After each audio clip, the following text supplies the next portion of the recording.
started choking, so I had to put this on. Ah, well, you live and you learn. But it was like a massive, literally massive pink purple fireball, and it burned, it was sick. Vaughn Dolphin from Walsall in the West Midlands has been jailed for 8.5 years for making explosives inside his kitchen. He was also in possession of terrorist material as well. He had become obsessed with other mass murderers in New Zealand and was searching the internet, obtaining firearms and explosives. Following an investigation by the counter-terrorism police, Vaughn from Walsall Wood Road in Aldridge, Walsall, was arrested on the 27th of June 2022 at an address in Cheshire on suspicion of terrorism offences. This week at Birmingham Crown Court, he was found guilty of 2 offences of possessing chemicals to make explosives, despite saying that he bought the material to get rid of a tree stump in his garden.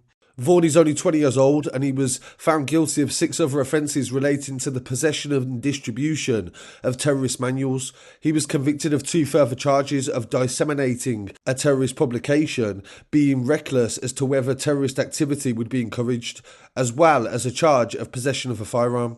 Video shown to the jury of Dolphin wearing homemade body armour that was covered in Nazi symbols. However, he said he wanted to wear it to a cosplay convention where people dressed in costumes of real or fictional characters. Detective Chief Inspector Mark Payne, head of terrorism policing unit, said Dolphin had said that he was interested in chemicals and military memorabilia. However, he combined a toxic extremist mindset and shared right-wing material online, and also acquired explosive material and homemade weapons. His mindset was very dangerous, the police said, and he equipped himself to harm others who did not like him or if they disagreed with him. And this is becoming more and more common, where people have becoming filled with hatred. They said that he hated Muslims, Jews, and also homosexuals. And when you combine all these factors, it just makes you a very angry, bitter person who goes out trying to find people to blame for the reasons as to why society or your life is the way that it is. So I look forward to hearing what the viewers have to say on this story. And in some other news coming from the West Midlands, in Tipton, on the 9th of May, police discovered over 340 cannabis plants inside a former Territorial Army building in the area. They also found a large amount of cannabis that had already been grown and that was being prepared to package up for sale. Inside the building, they found 2 men, and this is unusual too because they were behind a breeze block wall and they were not able to get out, so they were living in squalid conditions on the first floor. And the police have released images and footage of the moment that they actually broke in there and also discovered the cannabis, and you can see that they had to smash a wall to be able to get in there. They said the electricity was abstracted, which means that they stole the electricity from the national grid, and the team had to break in and they discovered the men. Both of them are aged 29 years old, and it is not known of their legal status in the country. And they were arrested on cultivation of cannabis, but it's most likely they will not be charged with anything due to the fact of modern slavery. They were clearly just staying there to look after the cannabis plants, and this will be a very easy case to prove for their solicitors.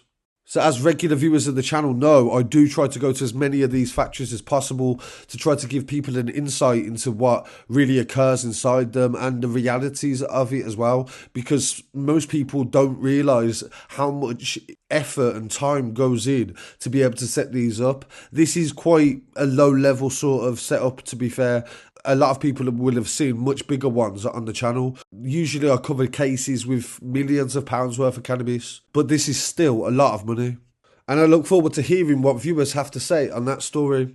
In an update to a case that I covered last week about the double shooting of 2 children inside a park in the Bushbury area of Wolverhampton, a man has been charged with attempted murder after both of the children were injured, but both of them will survive. One was a girl who was aged 11 and the other was a boy aged 15. I was the only media to attend the scene, and I have the only footage of the police searching the area, trying to gather evidence after the incident.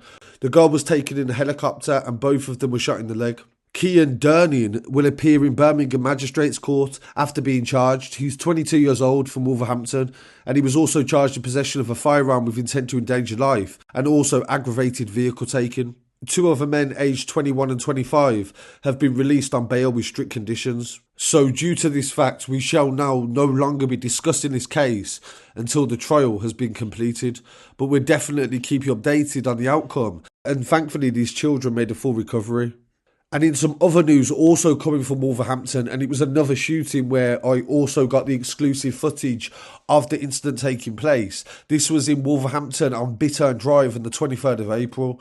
It was a wake for a Walsall murder victim called Akeem Francis, and they celebrated his life inside this venue. But sadly, there was a shooting that took place outside and a woman was injured.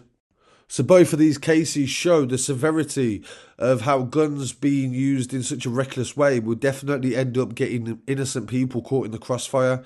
So really appreciate you joining me for this episode. I'll be back again very shortly with some more news. Don't forget to send your stories to news@scarcitystudios.com and follow at Scarcity Studios on Instagram, Twitter, Facebook and TikTok.